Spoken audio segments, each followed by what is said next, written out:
सुनाई दे रहा है ना ठीक से? Yes ma'am. हाँ, आज की चर्चा कृषि बाजार या विपणन के समस्याओं के साथ शुरू करते हैं। भारत में विपणन या जो हम मार्केटिंग कहते हैं, उसकी प्रमुख समस्याएं क्या हैं? कुछ उपवादों को छोड़कर भारत के किसान, विशेषकर छोटे किसान, अपना उत्पादन गांव के स्थानीय व्यापारी या साहूकार या जो बड़े किसान अब मिल मालिक भी बन गए हैं, उन्हीं को बहुत ही कम कीमत पर बेचते हैं। अगर हम कुछ आंकड़े देखें, विपणन के आंकड़े, मक्की की विपणन में करीब 69% मंडी के बाहर छोटे व्यापारियों को बेचा जा रहा है। सरसों ले तो 55%, चावल ले तो 65%, अड़हर 50%, उड़द 70%, चना करीब 50%। यानी कि जो भी हम खाद्य वस्तु ले रहे हैं, 50% या ऊपर मंडी के बाहर, कोऑपरेटिव्स के बाहर कुछ छोटे स्थानीय व्यापारियों को बेचा जा रहा है। तो ये है जो हम कह सकते हैं कॉन्टेक्स्ट या अभी विपणन की स्थिति।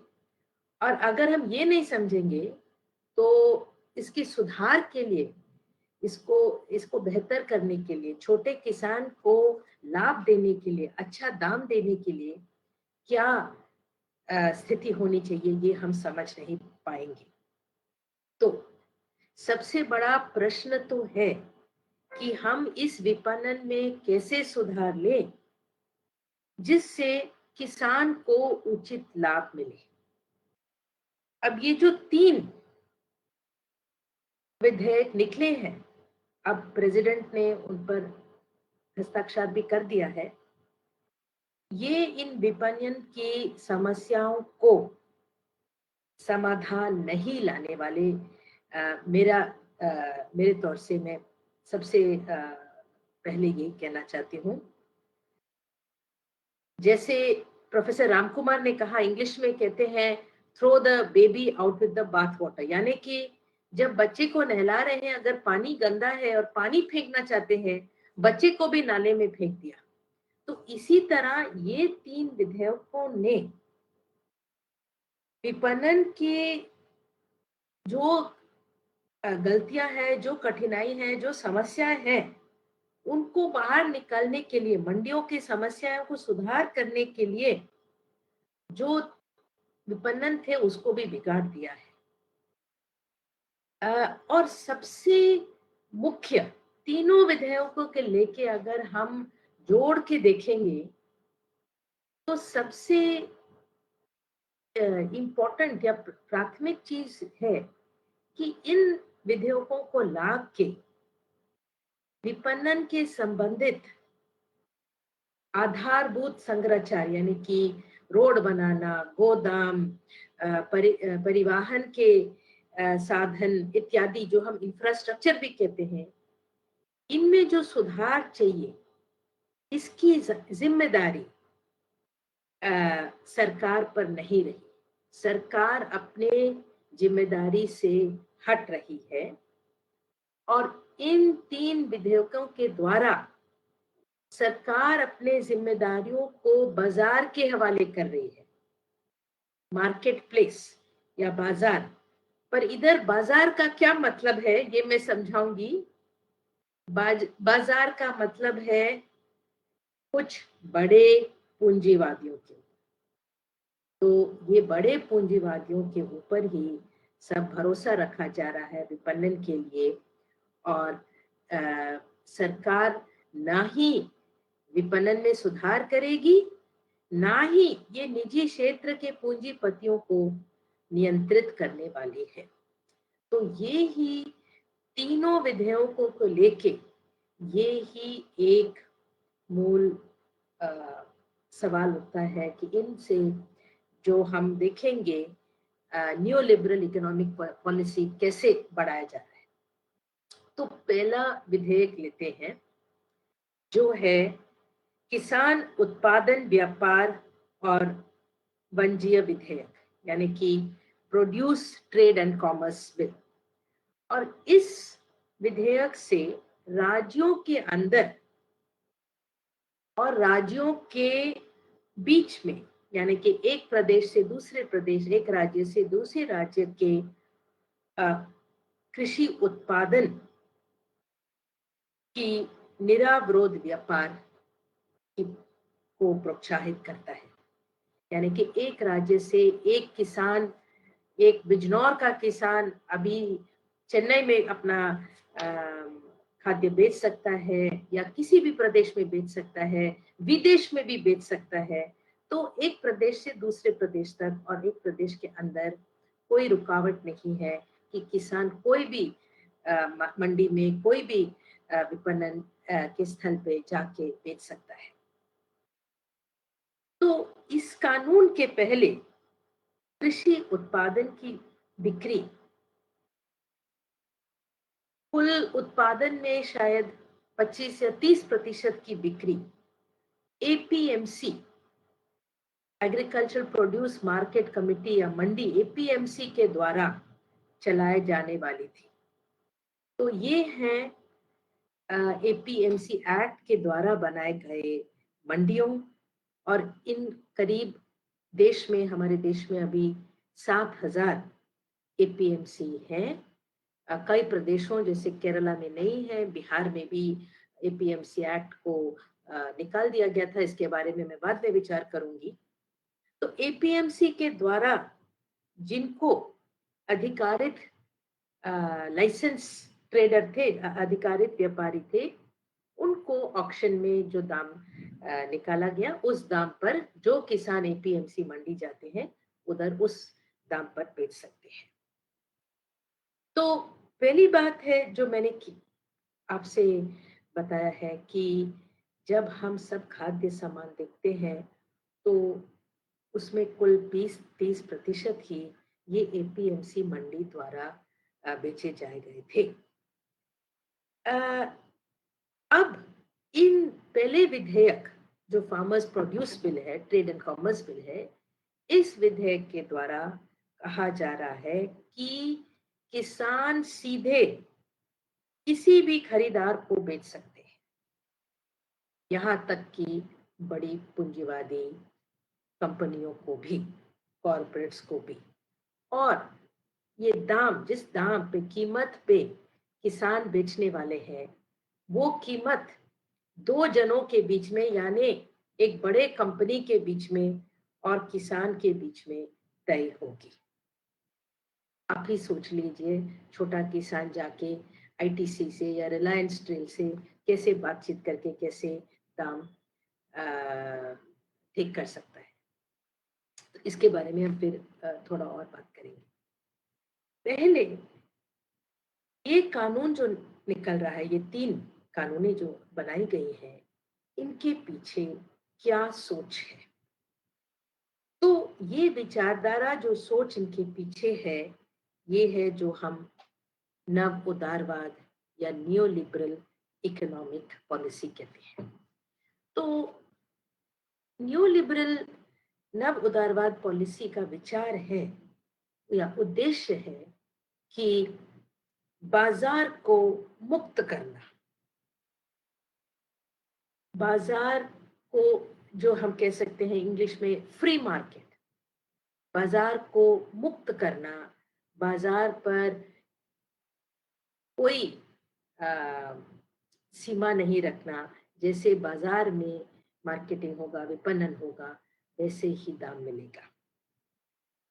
अब असली दुनिया में चलिए, भारत हो या कोई भी और देश हो, अमेरिका हो, असली दुनिया में जो खाद्य वस्तुएं हैं, इनके लिए किस प्रकार का बाजार है? इन बाजारों की विशेषता है कि ये एक अधिकार है, प्रतिस्पर्धा नहीं, एक अधिकार।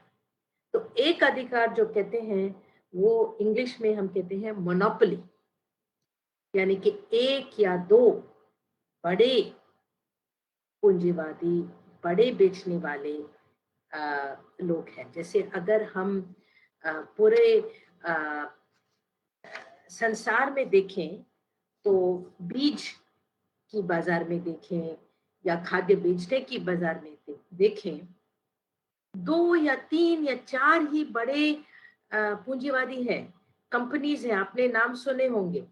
मोन्सेंटो जो बायर बन गए, कॉर्टेवा, सिंजेंटा, तीन ही कारगिल, तीन ही चार कंपनियां हैं। तो ये कोई बाजार नहीं है, इस बाजार का चरित्र प्रतिस्पर्धा है नहीं है, ये नहीं है कि बहुत व्यापारी है, छोटे छोटे व्यापारी भी हैं, तो पूरा बाजार का कंट्रोल ये दो या तीन पूंजीवादियों, ये दो या तीन बड़े कॉरपोरेट हाउसेस से ही हो रही है। तो ये है असलियत, अगर हम देखेंगे कि किस प्रकार का बाजार है।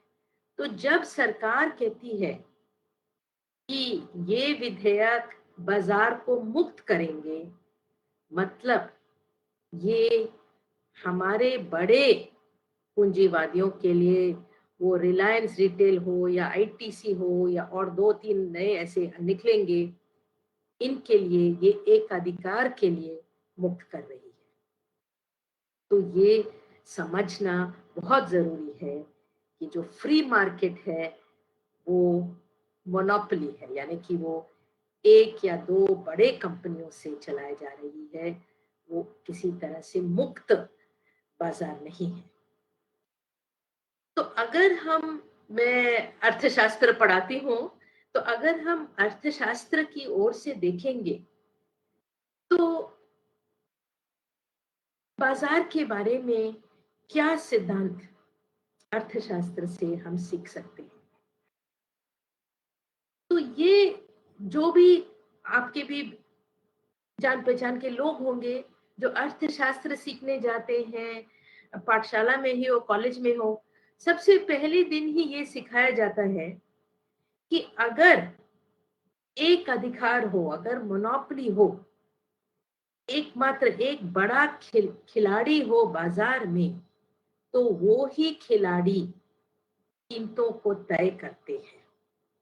और आमतौर ये कीमत जो तय की जाती है, ये प्राइस जो तय की जाती है, ये मुक्त बाजार, अगर कुछ मुक्त बाजार हुआ, जिसे मैंने कहा ये किताबों में ही होता है, पर किताबों में कहा है अगर मुक्त बाजार है तो जो कीमत उसमें होती है उसके कंपैरिजन से जो एक अधिकार है उसकी कीमत ज्यादा होती है। यानी कि अगर मुक्त बाजार में जैसे हम खरीदारों के लिए मुक्त बाजार में धान 10 रुपए पे मिलता, तो एक अधिकार से 15 रुपए पे। इसी तरह जब बेचने की बारी है, जब एक एक अधिकार खरीदने वाला है, उसको मोनोप्सनी कहते हैं, मोनोपोली की तरह ही बहुत बड़े छोटे किसान है,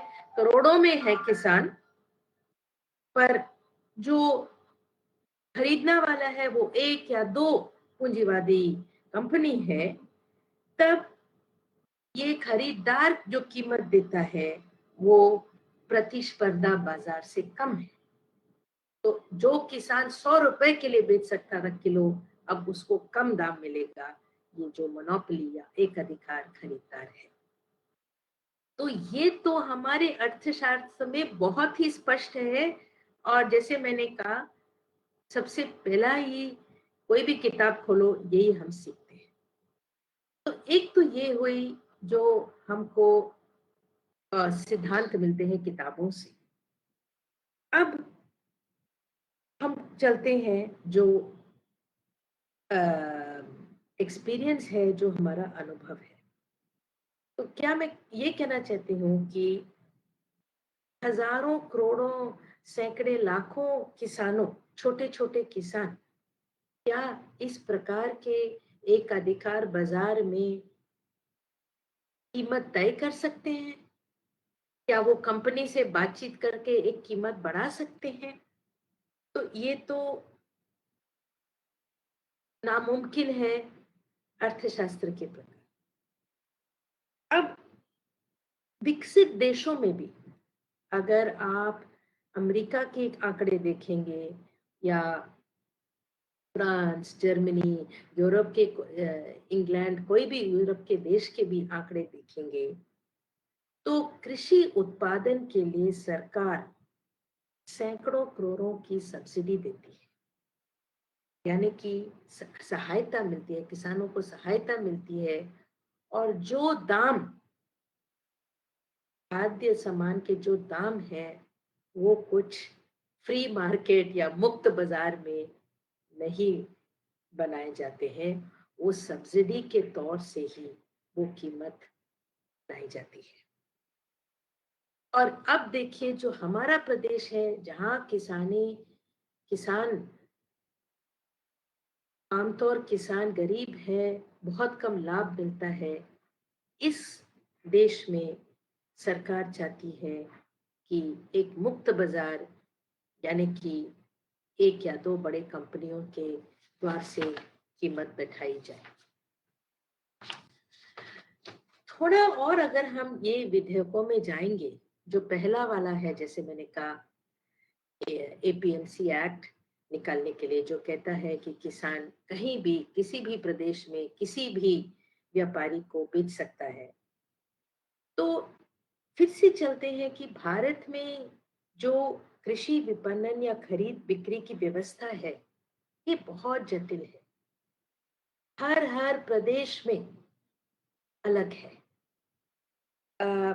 हर हर फसल के लिए अलग है। मैं उत्तर प्रदेश के बारे में इतना नहीं जानती, पर एक उदाहरण है बिहार का। तो कई लोगों ने अभी पिछले एक सप्ताह में लिखा है, प्रोफेसर हिमांशु जवाहरलाल नेहरू यूनिवर्सिटी ने उनके बारे में काफी लिखा है कि 2006 में ये जो एपीएमसी एक्ट था, इसको बिहार में ये एक्ट को, ये कानून निकाला गया, बदल दिया गया। और 2006 से अब तक यानी कि 15 करीब साल में क्या विपणन की स्थिति बदली है? ना ही इसी निजी क्षेत्र के पूंजी क्या आए हैं? क्या उन्होंने सड़कों या गोदाम या प्रोसेसिंग यूनिट, कोल्ड स्टोरेज, इन्हीं किसी चीजों में निवेश किया है? नहीं। तो केवल कानून बदलने से विपणन के साधन नहीं बदलने वाले। जो मार्केट के लिए, जो बाजार के लिए जो समस्याएं हमने कहा कि 50% के ऊपर किसान और छोटे किसान को सही दाम नहीं मिलता, इसको बदलने के लिए जो जरूरी आधारभूत संरचना का निर्माण है चाहिए हमको, ये सरकार को ही करना है। ये निजी क्षेत्र से निजी क्षेत्र आके इन इंफ्रास्ट्रक्चर में अपना पैसा नहीं डालने देता।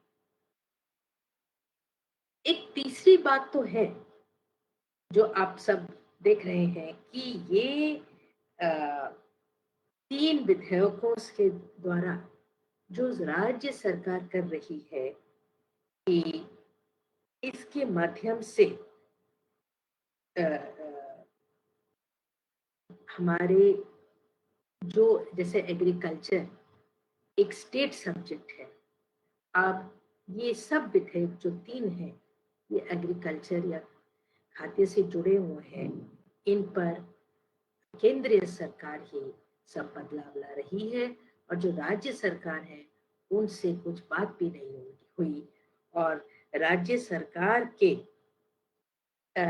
जैसे इसीलिए आप देख रहे हैं जैसे पंजाब, ये हरियाणा में राज्य सरकार को ये मंडी के जो टैक्स हैं इनसे काफी बुरी तरह ये टैक्स निकालने से ये प्रभावित होंगे। इसीलिए पंजाब और हरियाणा में सरकार ही इस एपीएमसी एक्ट के, इस नए विधेयक के इतनी विरोध है। तो ये 3 विधेयकों का ये भी एक चरित्र है कि ये राज्य सरकार, केंद्रीय सरकार, राज्य सरकारों के जो उनके विशेष धारा होनी चाहिए उसको सेंट्रल गवर्नमेंट ने, केंद्रीय सरकार ने उठा लिया है। अब चलते हैं जो दूसरा विधेयक है। तो दूसरा विधेयक है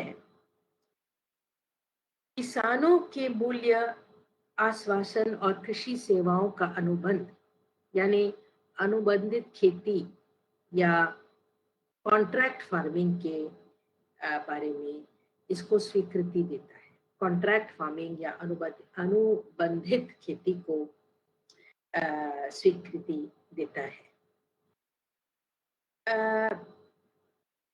दूसरे शब्दों में, जैसे एपीएमसी एक्ट निकालने की तरह ही इसमें अगर हम देखेंगे ये विधेयक से क्या हो सकता है, ये विधेयक क्या कहता है कि ये किसानों को अब अनुमति दी गई है इस विधेयक से कि कृषि कंपनियों से या बड़े खरीदारों से किसी के साथ पूर्व सहमति द्वारा कॉन्ट्रैक्ट तय किया जा सकता है किस कीमत पर फसल बेची जाएगी।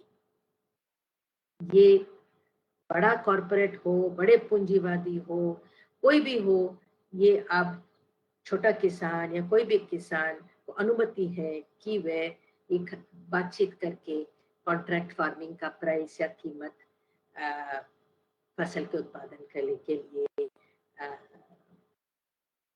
सहमति दे दे। यहाँ फिर से देखें तो जैसे मैंने बताया इसी तरह 2 समस्याएं हैं। अब 2 असमान पार्टियों के बीच अगर कॉन्ट्रैक्ट बनेगा, एक पार्टी तो बड़ा पूंजीवादी, दूसरा पार्टी छोटा किसान, तो ये जो अनुबंधित खेती या कॉन्ट्रैक्ट इनके बीच में बनेगा, ये कैसे हो सकता है कि इसमें छोटे किसान अपना आवाज ला सके या नेगोशिएट कर सके। ये दाम तो बड़ा पूंजीवादी ही डिसाइड करेगा ये दाम क्या है। अब बिना किसी नियम के या कानून के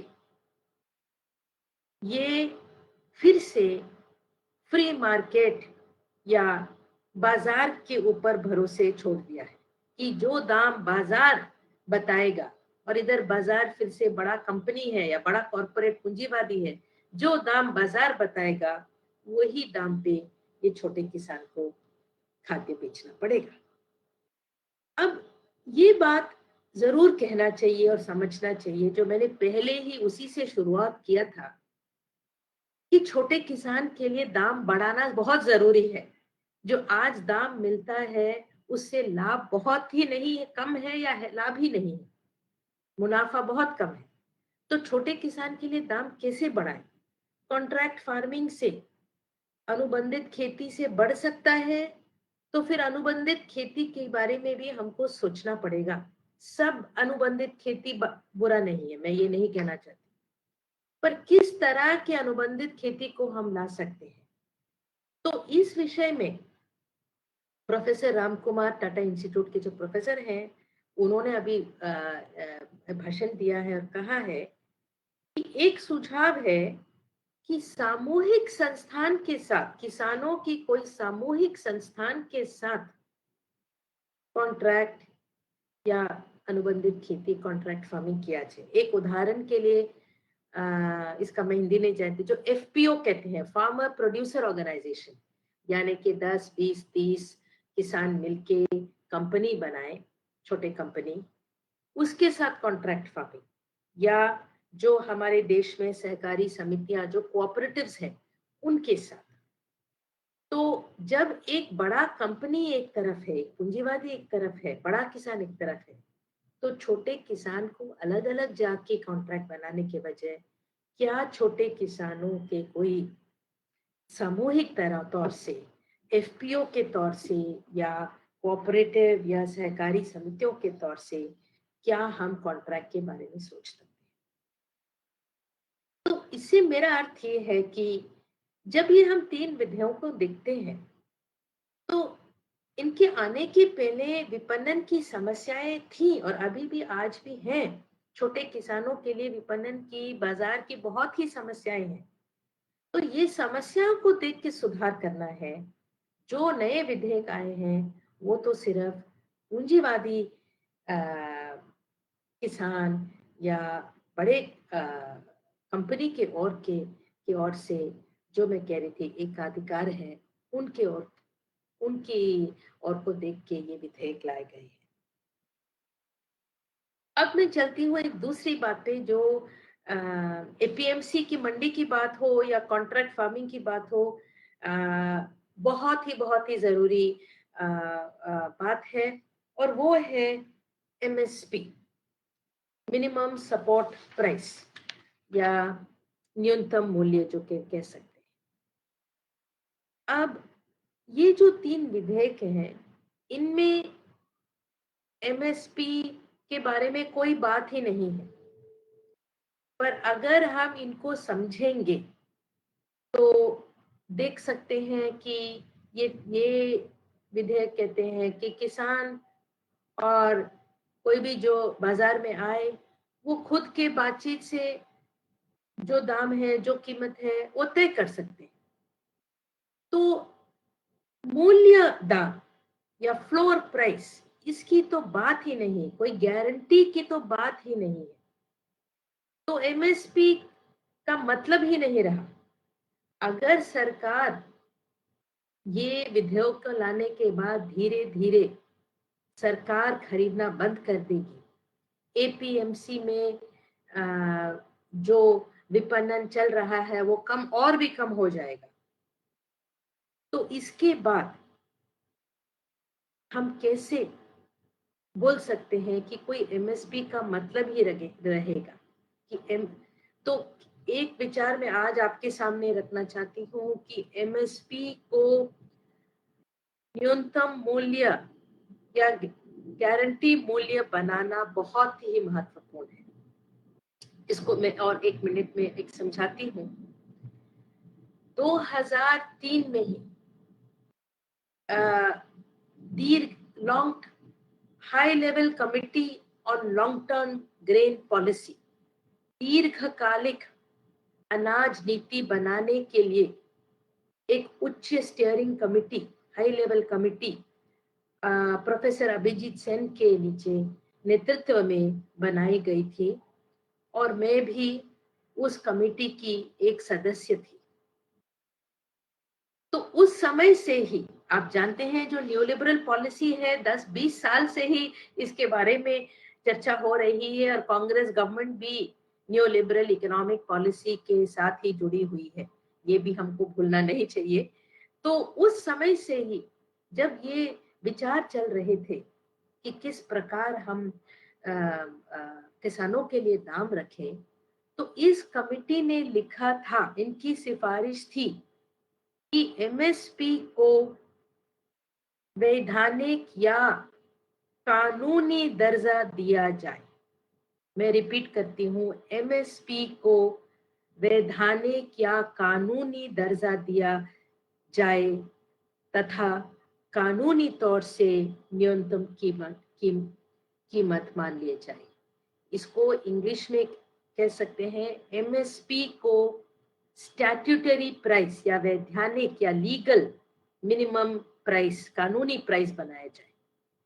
अगर ये किया जाएगा, अगर एमएसपी को हम वैधानिक कीमत कहेंगे, तो फिर इसका मतलब है कि कोई भी व्यापारी हो, छोटा हो, बड़ा हो, पूंजीवादी हो, कॉर्पोरेट हो, एमएसपी के नीचे दाम नहीं जा सकता। ये फ्लोर प्राइस या न्यूनतम मूल्य बन जाएगा।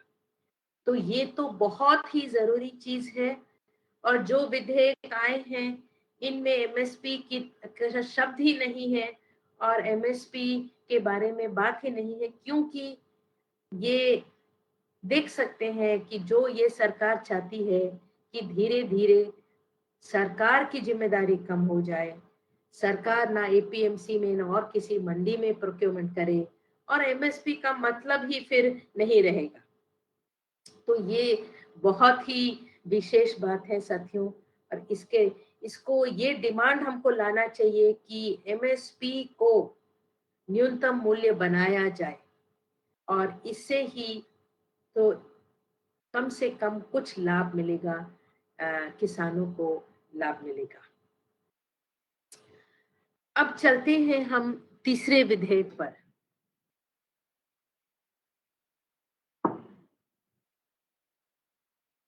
तीसरा विधेयक जो है आवश्यक वस्तु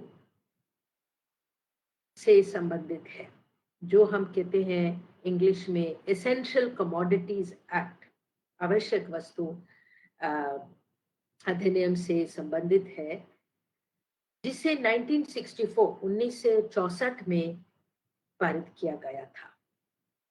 अब इस विधेयक में कई चीजें जुड़े हैं, खाद्य ही नहीं और भी चीजें जुड़े हैं, पर तेल, दाल आदि कई अनाज, कई जो आवश्यक चीजें हैं, ये सब इनमें से आप ये एसेंशियल कमोडिटी एक्ट में से निकाले जा रहे हैं। इस लिस्ट से ये वस्तुएं हटाई गई है।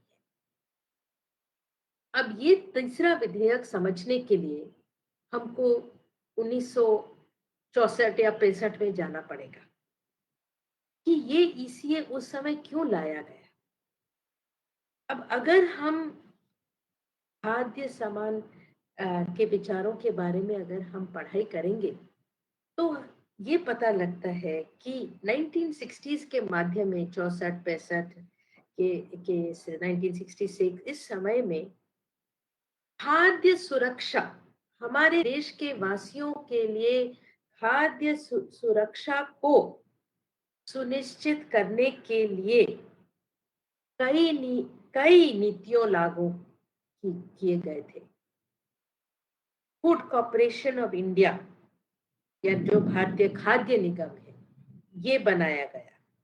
सरकारी खरीदारी की शुरुआत, ये procurement price, minimum support price, इसकी शुरुआत हुई। सीएसीपी या एग्रीकल्चर प्राइसेस कमीशन की स्थापना हुई। सीएसीपी ही उचित एमएसपी के बारे में भी बात करती है, कृषि के लागत और कीमतों के बारे में आंकड़े लेकर क्या क्या क्या कीमत होनी चाहिए बताती है। जो हम पीडीएस, सार्वजनिक वितरण प्रणाली है, ये भी उसी समय शुरू गई थी।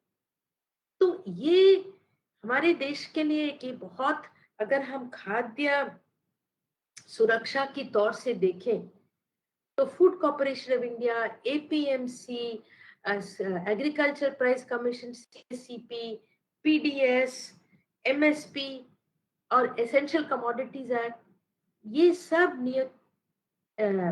नीतियों को जोड़ के एक साथ बनाया गया, क्योंकि उस समय का विचार था कि ये सब मिलजुल के ही खाद्य सुरक्षा ला सकते हैं। और जो ईसीए था, ईसीए का मुख्य उद्देश्य कि ये जो बुनियादी वस्तुएं हैं, इनमें जमाखोरी को रोकना, और जिससे जो दाम है, इन चीजों के दाम पर कुछ रेगुलेशन रखना, इन वस्तुओं को के दाम पर। तो चलिए हम आज की 60s की बात छोड़ के आज की बात पे आए। तो क्या भारत में खाद्य असुरक्षा, भूखमारी और कुपोषण की समस्याएं हल हो गई हैं? अगर हल हो गई हैं तो इन नीतियों को भी निकाल सकते हैं। आप तो मेरे से अच्छा जानते हैं कि भूखमारी और कुपोषण की समस्या हमारे देश में कम नहीं हो रही है, बढ़ रही है। ये बहुत ही दुख की बात है कि पिछले 6 महीनों में ये महामारी के वजह से बेरोजगारी जो बढ़ी है, इससे ये स्थापना करना बहुत आसान की बात है, बच्चों की बात है कि लोगों में गरीबी बढ़ी है और खाद्य असुरक्षा और भूखमरी बढ़ी है। इसके तो आंकड़े नहीं है हमारे पास। बाद में अगर कोई जानना चाहता है तो विदेश में यूनाइटेड नेशंस, एफएओ, बाहर के लोग आंकड़े दे रहे हैं कि 100-200 मिलियन यानी कि 10-20 करोड़ लोग जो भूखमरी में नहीं थे शायद उसमें अभी महामारी के वजह से आ चुके हैं।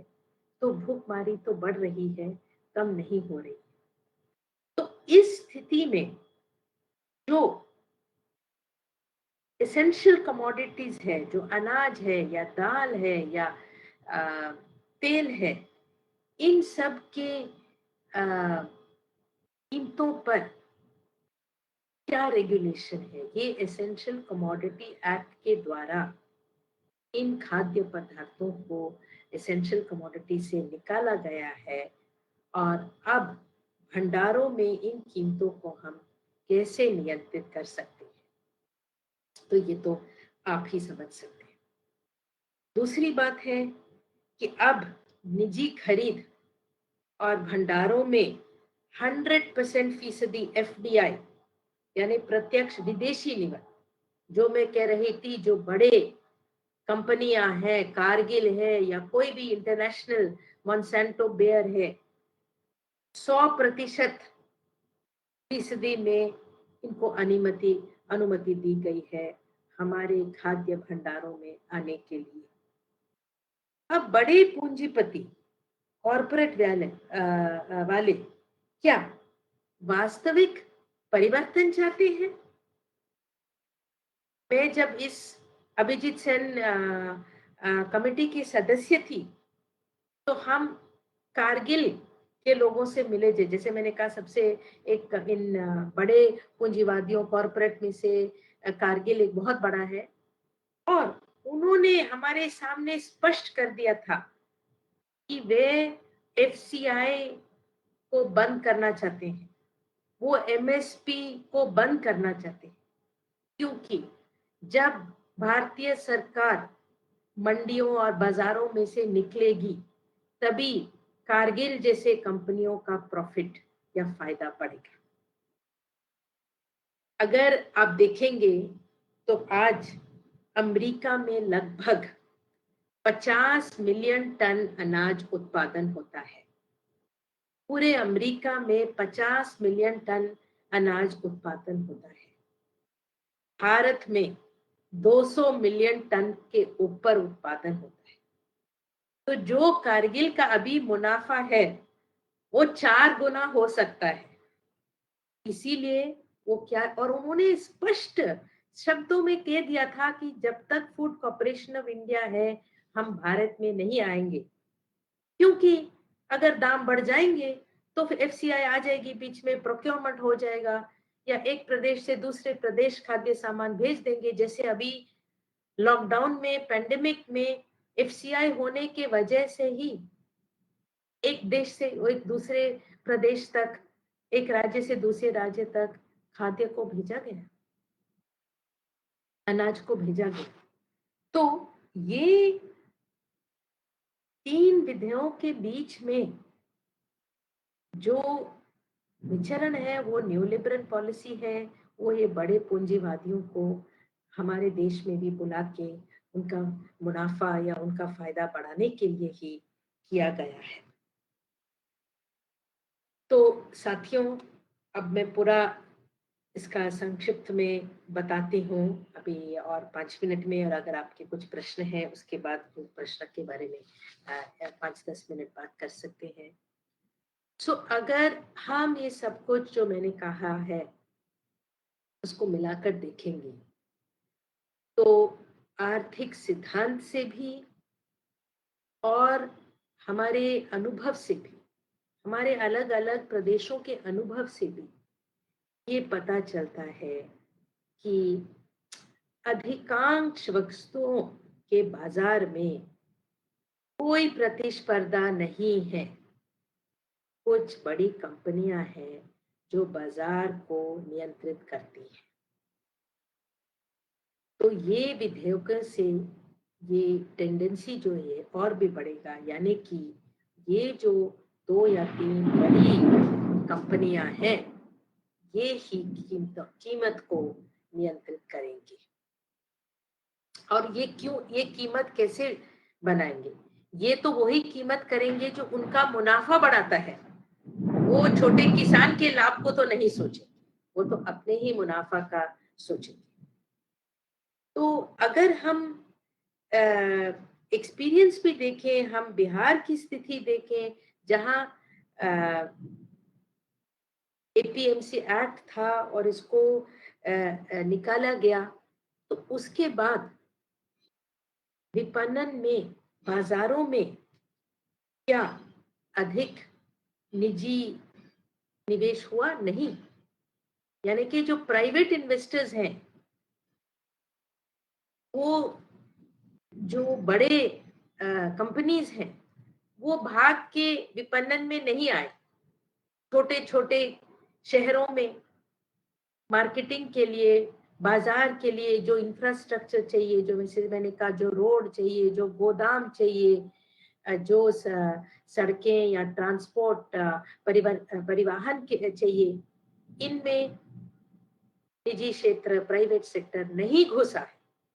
तो सिर्फ एक कानून बदल के निजी निजी क्षेत्र उधर आके इन्वेस्टमेंट नहीं करने वाले, ये तो हमारा अनुभव ही है। तो इसमें इससे क्या क्या हम सीखते हैं कि जो आज का बाजार है उसमें बहुत समस्याएं हैं। हम ये ना सोचे कि ये विधेयकों के पहले जो था एपीएमसी सब अच्छा चल रहा था, बहुत समस्याएं हैं। पर इन समस्याओं को सुधार करने के लिए अधिक सार्वजनिक निवेश की आवश्यकता है, पब्लिक इन्वेस्टमेंट को बढ़ाना है। पर ये विधेयकों के द्वारा भारत सरकार इस क्षेत्र से पीछे हट रही है।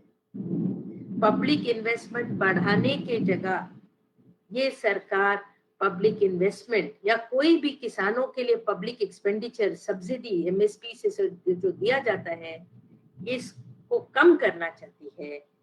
ये पीछे बढ़ रही है, पीछे हटने की कोशिश कर रही है।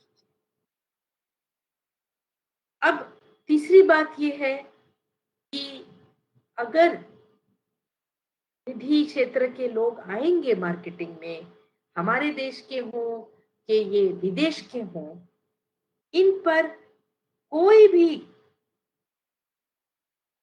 निजी व्यापार के ऊपर कोई भी नियंत्रण के उपाय जैसे ईसीए है, निकाल दिया गया है। कॉन्ट्रैक्ट फार्मिंग हो या इसेंशियल कमोडिटीज हो या विपणन हो, बाजार हो, अगर निजी क्षेत्र इधर अंदर आके इसमें इन्वेस्टमेंट बढ़ाएगा तो इनके ऊपर कोई भी रेगुलेशन नहीं रहेगा। जो जो रेगुलेशन थे वो निकाल दिए गए हैं। अब जिस स्थिति में अभी कोविड के पैंडेमिक में, कोविड के महामारी के बाद, मैं कह सकती हूँ कि भारत में 60 से 70% लोग से ऊपर अभी खाद्य असुरक्षित है।